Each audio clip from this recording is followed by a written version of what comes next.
Welcome to The Top, the podcast that provides you with what you need to succeed in the real estate world. Brought to you by Collin County Area Realtors. Get ready to tackle top real estate topics in bite-sized amounts with CCAR President Jamuta Phil and Jonna Fernandez, CCAR Chief Operating Officer. Hi, Jamuta. Hey, Jonna. Welcome to The Top. I'm happy to be here. And research shows a lot of homebuyers are happy to be here too. I love good research. Quality data, that's what it's about. Helps me better serve my clients. Then you are going to absolutely love today's topics because we are joined by Brandi Snowden, and Brandi is the Director of Member and Consumer Survey Research at the National Association of REALTORS. Hi, Brandi. Hi. Thank you for having me today. Absolutely. Thanks for being with us. Brandi, thanks for joining us. This is so exciting to get to talk to you. You know, we see this data out there, and my gosh, to talk to you, who's responsible for this. Can you tell our listeners a little bit more about what you do at NAR? Sure. So I work on our research team, and I'm part of our survey research team more specifically. So I work on sending out and reporting all of the survey research that you might have seen out there. So a lot of our public-facing reports. So we have a couple big reports like our profile of home buyers and sellers and member profile that we send out every year. And we also have several smaller reports that you might not be familiar with, but I'm excited to be here to be able to share some of all of the many research topics that we're covering. I'd love to hear more about that, especially the little reports. So how do you decide what reports to create? So several of our reports have been in production for many years, even predating my time at NAR. So two of our biggest reports are also some of our longest running reports. So the profile of home buyers and sellers has been produced since 1981. And our member profile has also been produced since the mid-70s. So a lot of these reports are annual. We continue to produce them today.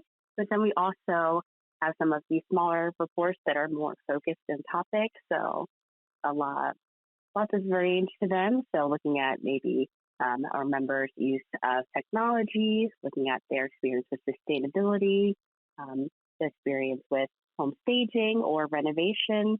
So lots of different topics that we can get some more data from our members on. So that is really fascinating. And I know that many people love the NAR Homebuyers Profile. It just contains such a vast amount of information. How many hours go into creating that report?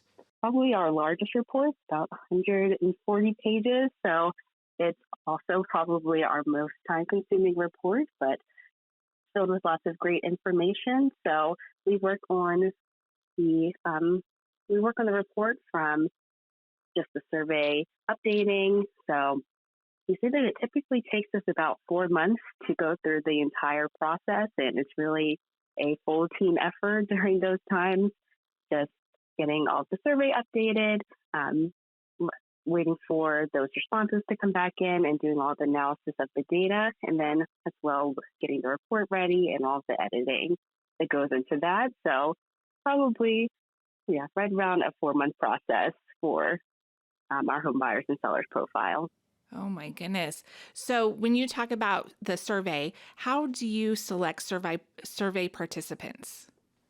So we use random samples for all of our surveys, especially for our big ones. We are sending out well over 150,000 surveys for the profile of home buyers and sellers and also the member profile, so that we are getting a large enough sample to fully represent our membership and also just home buyers throughout the country. So for some of our larger reports, we're also sending out some oversamples to specific states or specific areas for those local and state associations that are more interested in seeing how the national data compares to the state or local data. And then for some of our smaller reports, smaller in comparison, but still pretty large, we're sending out about 50,000 random surveys to our membership primarily. So that we're able to get a good sense of from our membership on those topics. So, Brandi, do you ask the same questions every year to the participants? So for the most part, especially for our larger surveys, we do tend to ask the same questions just so that we can track that data over time. So in those two larger reports, we're able to include several trend lines for particular data sets that we include in the report and that we are consistently asking over time. So looking at the share of first-time home buyers, looking at the household composition of our recent home buyers, looking at the use of agents over time. It's really interesting to see how that changes compared to the 80s compared to now. So we are primarily asking the same questions, but then we also take a look at all of those surveys before we send them out. And we're looking for any updates that can be made or any questions or any answer choices that might be a little bit out of date so that we can change those out. Okay, that kind of rolls into my next question was, how do you write your questions when you do add a new one? How do you write those or come up with them? And then have you ever had to scratch a question altogether, something you thought was great, but then it just didn't kind of work out for whatever reason? Yeah, so whenever we're adding in new questions, there's also a team effort to determine what wording would be best for that particular question so that it is understandable for the target audience. So making sure that the terms are easily understandable, or if anything needs to be defined or include examples, that we can include those in our surveys, and also making sure that there are no leading questions that we're including in our surveys. So when we do look through our existing surveys, we'll see if there are, again, any changes that need to be made or anything that needs to be taken out. So we have in the past taken out questions altogether that might not be applicable, taking out answer choices. So just as an example, in our Profile of Home Buyers and Sellers report, it is very large and includes lots of questions about the home buying experience. One of them is asking our recent buyers where they found their home, and some of the options that we have taken out in recent years that are that we have seen consistently being chosen less were taking out things like home books, billboards, newspaper ads. So some of those options that we might have seen previously as being chosen more often. Also, we had added in some COVID-related questions over the past year. So the most recent surveys were starting to phase those questions out, but we had added them in before just for a short period. So, we're able to sort of tailor the questions and answer choices so that they're remaining up to date. Oh, that makes a lot of sense. Thank you. Yes, thank you. There's a lot of thought that goes into it, I guess, and you kind of have to stay up to date with what the market is telling you too. So, Brandi, how often do the numbers surprise you? Do you remember a stat that particularly took you off guard? So we do tend to see some smaller changes from year to year, especially with these larger reports where we're really tracking if there's any significant changes. But our 2022 Home Buyers and Sellers report, we did see a number of changes that were a little surprising. So we did see the share of first-time home buyers drop. We saw that the locations and also the distances that our recent home buyers were moving had significantly changed. And it's also interesting to see if we're when we're able to attribute some of these changes to what they're being affected by. So we've seen that in 2022, some of the housing conditions during that time were responsible for those changes. And even just in our most recent report, we're starting to see that shift back to our more historic norms. But it's also interesting to see, so from our Profile of Home Buyers and Sellers report, we're able to create a couple spin-off reports. So we look at our snapshot of race and home buying, where we look at that data again by race and ethnicity, and then also our generational trends report. So we look at, again, those recent home buyers and recent home sellers by generation to compare the buying trends among the different generations. So it's always really interesting for me to see how some of these trends might be more prevalent in the national report versus among certain race and ethnicities or by generations. Absolutely.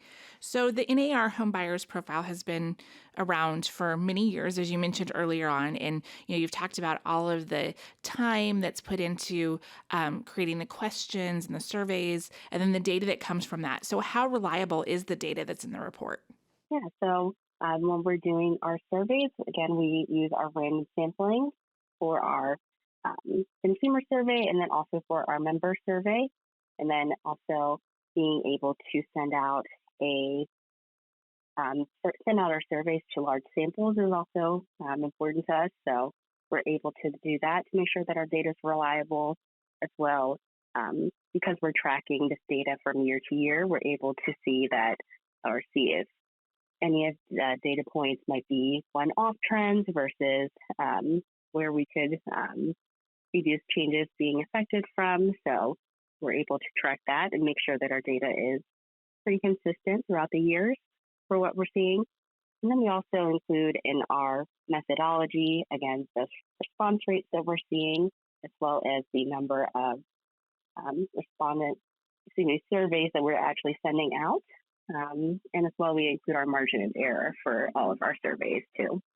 So what are some of the ways that you've heard of agents using the information in the report in their business?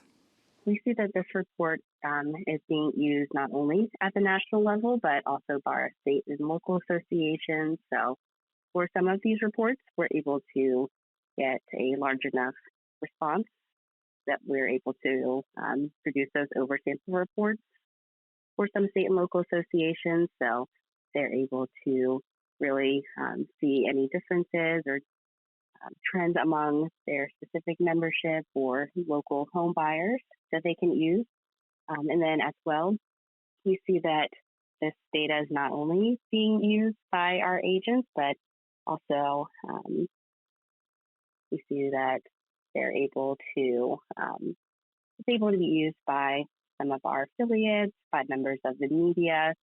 I personally use some of our data when going on speaking engagements to highlight some of the trends that we're seeing. And also, we can see that our membership might be using this data to market their own specific set of expertise. So they're able to highlight that from some of the data and some of the trends in some of the reports. So, Brandi, data is fun, right? Data can be fun. It can be intimidating, but it's a critical part of, a critical part of our business, right? So I guess I wanted to ask you, are agents the intended beneficiaries of the survey? They definitely are. And a lot of our surveys, our primary respondents are our membership. So we're looking to them to see their feedback for, again, a variety of topics, and they're able to use this data and in their own businesses. But we also see that there are some other groups of people that are utilizing our data. So again, our staff at NAR, local staff, state staff and state association staff as well. We also are working with our committees and some of our research-focused committees so that they can also give us maybe ideas for topics or areas that they're seeing that we might need to look into further. Well, again, members of the media might be looking to our data, and then also those consumers. So essentially recent home buyers or potential home buyers who might be looking to our report to see just how other recent home buyers might be able to get into home ownership or some of the trends around that. Wonderful. Yes, I guess our consumers are ultimately our beneficiaries, right, of all this amazing data. Yes, absolutely. So thank you so much for speaking with us today. That was a lot of great information. I didn't know the data went back as far as 1970 and 1980. So I've loved this conversation. Before we let you go, is there anything else that you want our listeners to know? Just wanted to let everyone know that our research team is producing many reports and data. Just know that that is a great resource and available. So I would recommend taking a look at our website and at our research and statistics page on nar.realtor. And we're releasing statistical housing data monthly, quarterly, and then as well as some of our survey research reports, and we're constantly updating our blog as well. So yeah, just having that as a resource is great. Well, Brandi, thank you so much for your time today and your expertise. We really appreciate it. Yeah, thank you so much for inviting me to chat with you both. Absolutely. And we hope that you have a great rest of your day. Thank you. Thank you. And for those listening, thanks for hanging out with us. Don't forget to subscribe to Welcome to the Top wherever you get your podcasts. Also, please leave us a review. If there's a topic you'd like us to cover, you can email us at ask@welcometothetop.com, then listen for us to cover it in the future. We can't wait to hear from you. Thank you for listening. CCAR is where realtors come home. Special thanks to our host, Jonna Fernandez and Jamuna Phil. Producer, Bree Westbury. Audio engineer, Dylan Hensley. Outreach and guest relations manager, Kendall Crawford. And podcast administrator, Sean Ossel. Tune in next time, and don't forget to enjoy your journey to the top. The statements made by speakers in this podcast do not necessarily represent the views or position of the Collin County Association of Realtors, its leadership, or its members. This podcast is not intended to give legal, financial, medical, or other advice, but simply to provide information as a springboard to further discussion and investigation.